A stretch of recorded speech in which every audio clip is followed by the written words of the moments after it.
The Seahawks narrowly lost to the undefeated Los Angeles Rams in a game that included some controversial time management down the stretch. So, what did Bob Condotta make of that game? What to look for next week in London? The Seahawks didn't get the result they wanted against the Los Angeles Rams on Sunday, but that team looked markedly different than the one that began the season 0-2. Still, even though the run game and the offensive line are much improved, the lack of a pass rush is concerning, as is the somewhat questionable defensive secondary. So, what to make of Seattle's 2-3 start? Our Seahawks beat writer Bob Condotta is here to answer as many questions as you can jam into 60 minutes. Just leave your questions in the comments section below and check back at 12 p.m. to see what Condotta says. And, go. Unedited transcript below. Question of the day: where's the pass rush going to come from? I mean, there can't be much out there. Who needs to step up? Green is a rookie, as is Martin. Goff had all day to throw.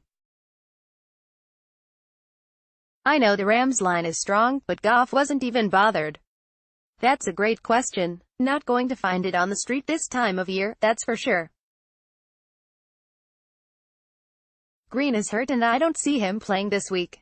Martin has been little used and it's probably a stretch to think he's suddenly going to be a 35-snap-a-game guy as a consistent pass rusher or something. The main guy they need to do more is Dion Jordan, who has been in and out of the lineup with injuries.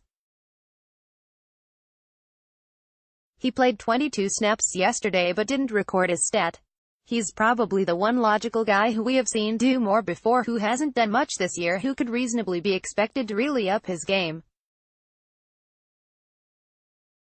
Can we finally say we have an average O-line? Also, just for the fun of it, if the draft were tomorrow, what position groups would you draft first, second and third round? I think so. They have 3 first-round picks there now, 1 second and a 7th, and all guys who have started at least 2 seasons in the NFL. So there's reason to think it should be better, and it has been. As for the draft, recall they don't have a second this year. But at the moment I'd go edge rusher, receiver, linebacker, probably. With the timeout controversy, I am a bit surprised there is no mention of Pete not calling a timeout at the 2:30 mark or thereabout. I was at the game, caught up in all the action, but it seemed odd. Thoughts? Carroll's view makes some sense. By not using the timeout there and then keeping it for after the 2-minute warning, you sort of force the Rams to run the ball, which is what they wanted them to do, since the Rams are going to want to force Seattle to use all of their timeouts. But the aggressive view might have been to call the timeouts then and try to defend whatever the Rams call, and if it all went well maybe you really do save some more time. Would have been the riskier way to go, but also maybe with a far greater payoff.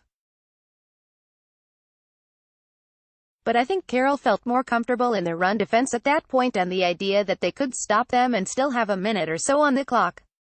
Has Doug's injuries been hampering him on the field significantly, or has he just been covered well and not open? I think it's both. The injuries are making it harder for him to get open. I don't see any other explanation for a guy who has done what Doug has done to suddenly have some of the games he's had other than that the injuries are slowing him down some.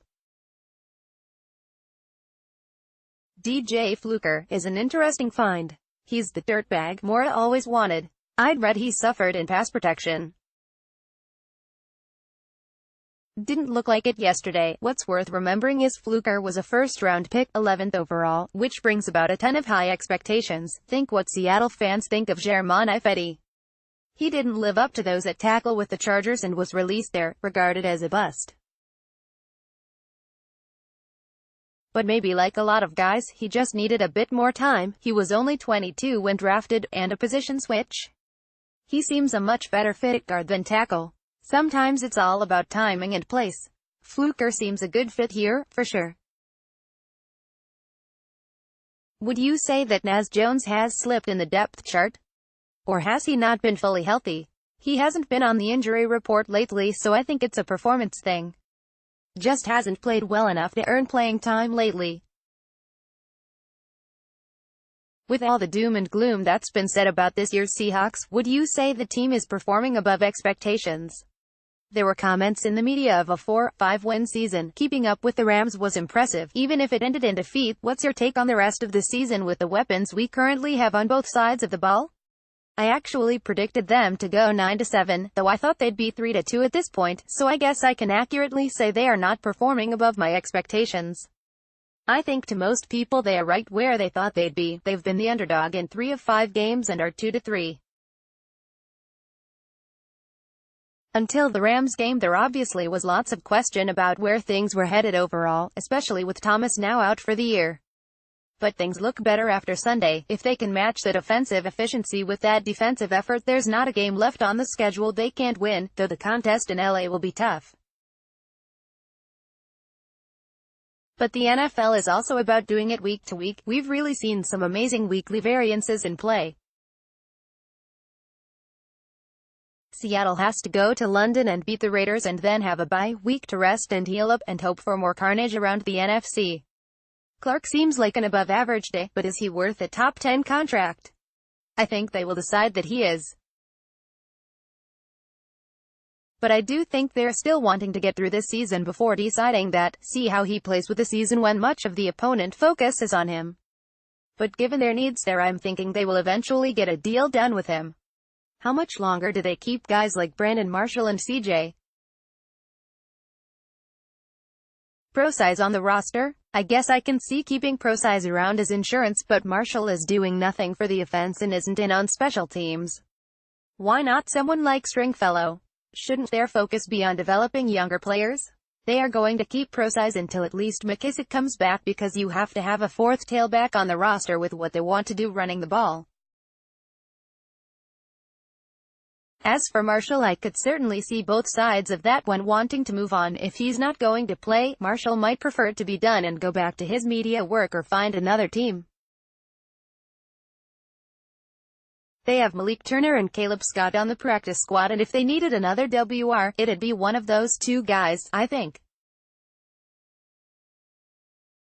Stringfellow was waived and not brought back and has since announced his retirement. That said, Seattle only had 5 active WRs on Sunday and Brown fulfills a lot of the special teams requirements at that position.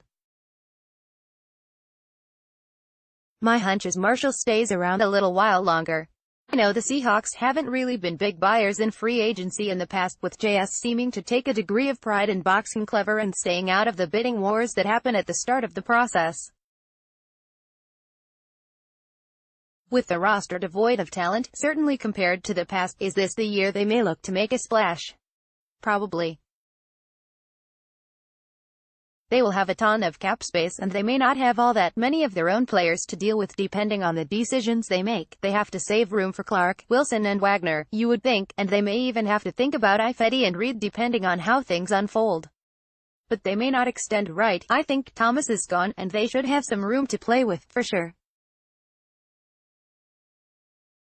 And I think with Wilson still being right smack in the prime of his career, they will want to do what they can to keep the team at a certain level. The big asterisk there is if the team were to really fall apart the rest of the season and Carroll didn't come back for some reason.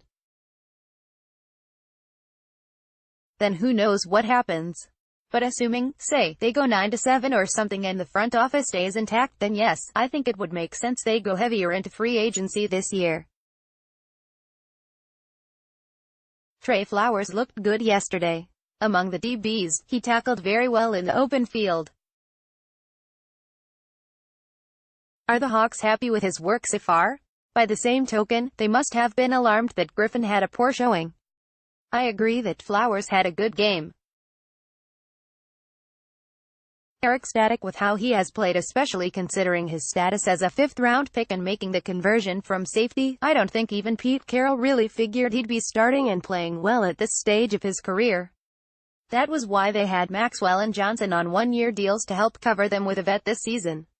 I still think Griffin has been fine. Again, that's by far the best offense they are going to face this year. From what you've seen, how would you describe Tedrick Thompson's style of playing FS in comparison to ET? We've seen so little of it so far, with him having started just 1 game. Obviously he needs to tackle better. That was actually regarded as something that was one of Thomas's few weaknesses early in his career and that he made a real point of getting better at as the years went on. Seattle has been really spoiled in that regard that Thomas is one of the best 5 or so at his position in NFL history, probably. No one can compare to that. I think the Seahawks like Thompson's aggressive and confidence in going after plays, but there's no doubt that tackling in the open field is job one and he's going to have to get better at that. But for a first game against that offense, I actually thought it was better than it could have been. Hi Bob, is there any logic behind how the home teams do not want to give up one of their own 8 home games for all the obvious reasons? The NFL has been forcing teams that have sort of influx home situations right now, the Raiders, Rams and Chargers mainly, to play a lot of games over there as the home team right now. This was a game that otherwise would have been played in Oakland as part of the NFL schedule rotation. The Raiders played in Seattle in 2014, and it was chosen for London since the Raiders have agreed to give up some home games since they are moving to Vegas in a few years. So that's the reason.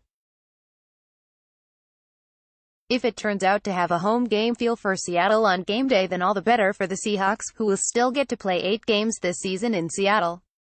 Is there any reason that both teams can't count a London game as an away game?